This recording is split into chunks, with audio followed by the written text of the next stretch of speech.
Assalamualaikum warahmatullahi wabarakatuh. Salam sejahtera bagi kita semua. Yang saya hormati Prof. Nurul Indarti, Sivil Ekonom, Cambridge, PhD, selaku dosen pembimbing tesis saya, serta Bapak atau Ibu Dewan Penguji. Perkenankan, saya Hadatin Pranastiti, mahasiswi FEB UGM Yogyakarta, Angkatan 83 dengan konsentrasi entrepreneurship. Pada kesempatan ini, saya akan mempresentasikan penelitian tesis saya yang berjudul Analisis Kekeluargaan dalam Membangun Resiliensi Perusahaan Keluarga Studi pada PT Satirem Diga Goyang Lidah.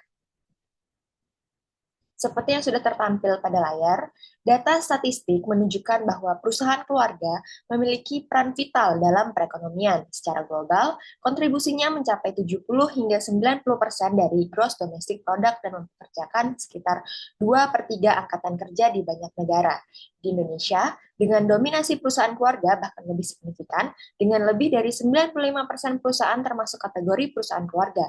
Namun, keberlanjutan menjadi tantangan serius. Hanya 30% bisnis keluarga bertahan hingga generasi kedua, dan kurang dari 15% mencapai generasi ketiga. Penelitian ini berfokus pada PT Sate Rembige Goyang Lidah. PT Sate Rembige Goyang Lidah adalah bisnis kuliner tradisional yang didirikan oleh Hajah Nafisah pada tahun 1970, bermula dari olahan surplus daging menjadi sate khas daerah Rembige. Kini dikelola oleh generasi ketiga, yaitu Haji Muslihuddin dan juga Haja Risna, yang dimana setelah melewati 3 generasi kepemimpinan dan berhasil berinovasi dengan menciptakan sate Rembige vakum pada tahun 2021. Dan rumusan masalah pada penelitian ini yaitu meskipun hanya 30% bisnis keluarga yang bertahan hingga generasi kedua dan kurang dari 15% mencapai generasi ketiga menurut data dari McKinsey 2023, PT Sate Rembige Goyang Lidah ini berhasil bertahan lebih dari 50 tahun hingga generasi ketiga, di mana fenomena yang bertolak belakang dengan tren umum.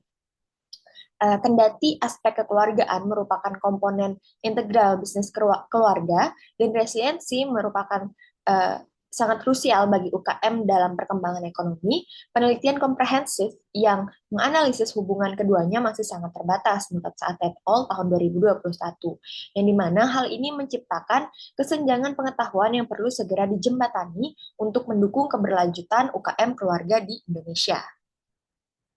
Kemudian, untuk research gap atau kesenjangan penelitian pada penelitian ini, berdasarkan penelitian yang dilakukan oleh Gomez Mejia et al. Tahun 2007, terdapat keterbatasan studi mengenai kekeluargaan di negara berkembang.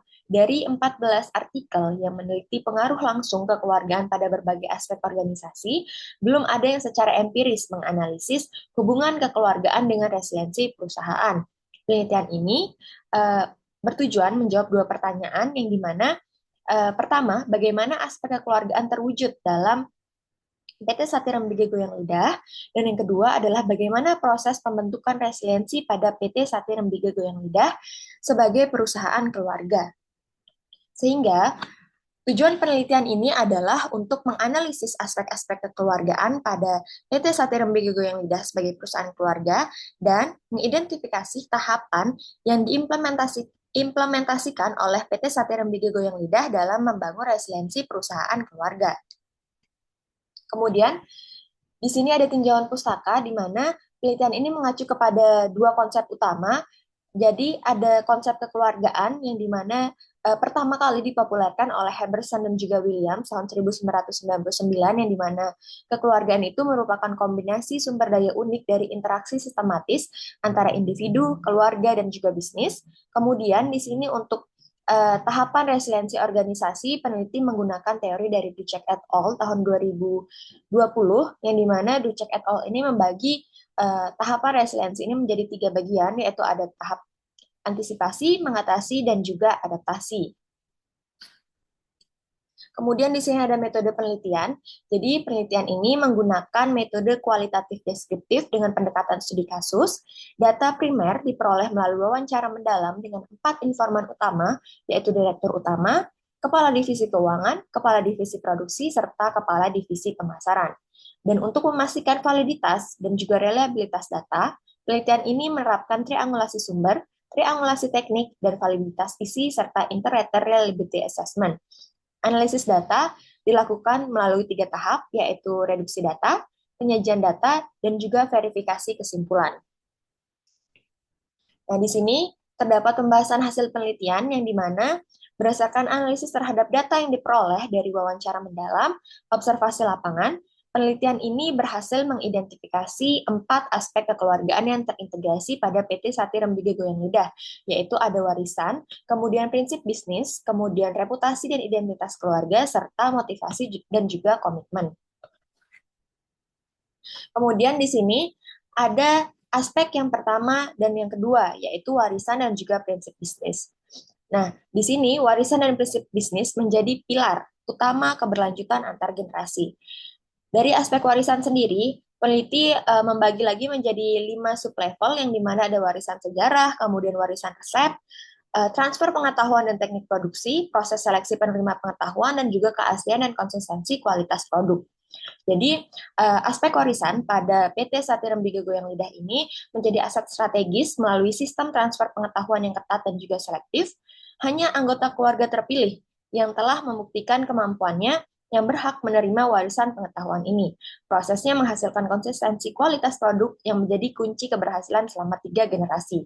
Kemudian untuk prinsip bisnis, di sini peneliti juga membreakdown kembali menjadi 2 sublevel, yaitu ada prinsip tata kelola dan juga prinsip otoritas yang jelas. Jadi prinsip bisnis ini dibangun atas keseimbangan strategis dengan rasio 70/30 antara keluarga dan juga profesional eksternal, yang dimana meskipun menganut sistem musyawarah, otoritas final tetap pada direktur utama.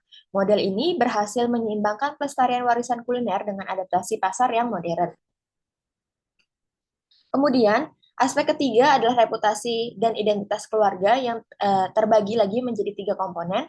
Yang pertama adalah reputasi sebagai jaminan kualitas, kedua adalah identitas sebagai penjaga tradisi, dan ketiga adalah pelayanan pelanggan berbasis keluarga. Nah, jika Bapak atau Ibu perhatikan, gambar proses bisnis perusahaan di slide ini menunjukkan bagaimana reputasi keluarga menjadi aset strategis yang menciptakan diferensiasi pasar yang sulit ditiru pesaing.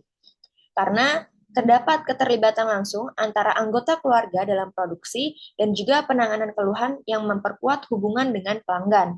Kemudian, di sini ada motivasi dan juga komitmen yang berakar pada 2 dimensi, di mana ada pengembangan diri anggota keluarga dan inovasi produk yang menyeimbangkan tradisi dengan teknologi. Hal ini dibuktikan dengan inovasi Sate Rembige Vakum yang meraih juara Anugerah Pangan Award tahun 2022 dan orientasi jangka panjang dan ketahanan emosional yang menjadi kunci keberlanjutan hingga generasi ketiga.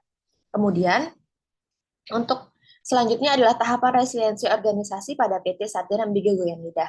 Jadi penelitian ini mengidentifikasi 3 tahapan resiliensi yang diimplementasikan oleh PT Sati Rembige Goyang Lidah yang memungkinkan keberlanjutan hingga generasi ketiga.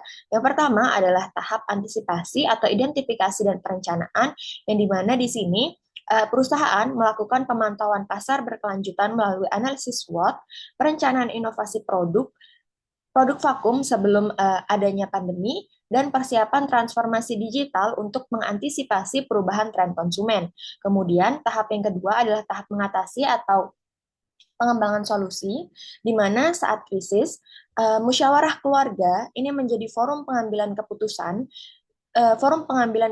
yang efektif dan dilanjutkan dengan implementasi solusi melalui realokasi sumber daya strategis, termasuk pengembangan produk vakum yang menghasilkan respon positif pasar. Kemudian, tahap yang ketiga adalah tahap adaptasi atau transformasi dan pembelajaran. Jadi, perusahaan ini mendokumentasikan pengalaman sebagai pembelajaran, kemudian juga mengubah pola pikir dari reaktif menjadi proaktif, dan memperluas visi menuju pasar internasional. 3 tahapan ini membentuk siklus berkesinambungan yang diperkuat oleh aspek kekeluargaan yang menciptakan resiliensi yang memungkinkan perusahaan ini tidak hanya bertahan, tetapi juga bertransformasi menjadi lebih tangguh. Kemudian di sini ada analisis aspek-aspek kekeluargaan dalam membangun resiliensi pada PT Sati Rembige Goyang Lidah. Jadi model teoritis yang tersaji dalam diagram ini mengilustrasikan bagaimana PT Sati Rembige Goyang Lidah ini berhasil mengintegrasikan aspek kekeluargaan dengan proses resiliensi organisasi. 4 aspek kekeluargaan yang teridentifikasi yaitu warisan, kemudian prinsip bisnis dengan rasio 70/30, kemudian reputasi keluarga, serta motivasi dan komitmen berfungsi sebagai determinan strategis yang mendorong proses resiliensi 3 tahap. Tahap antisipasi, mengatasi, dan adaptasi, membentuk siklus berkesinambungan yang memungkinkan perusahaan tidak hanya merespon perubahan lingkungan, tetapi secara proaktif mentransformasikannya menjadi keunggulan kompetitif. Temuan penting penelitian ini adalah konseptualisasi paradoks konstruktif, di mana elemen tradisi dan juga inovasi itu terkesan kontradiktif, justru bersinergi dalam konteks bisnis keluarga. Jadi warisan kuliner tradisional ini menjadi sebuah platform bagi inovasi produk dan ekspansi pasar yang menciptakan sistem resiliensi komprehensif yang menjamin keberlanjutan bisnis lintas generasi. Kemudian, kesimpulan dari penelitian ini adalah resiliensi bisnis keluarga ini ternyata melampaui sekedar dari ketahanan dan juga menghadapi krisis. Jadi kesimpulan utama penelitian ini adalah mengungkap bahwa resiliensi PT Sate Rembige Goyang Lidah ini terbentuk melalui integrasi sistematis aspek kekeluargaan dengan tahapan resiliensi organisasi. Kemampuan mengelola paradoks tradisi inovasi menjadi determinan kunci keberlanjutan hingga generasi ketiga.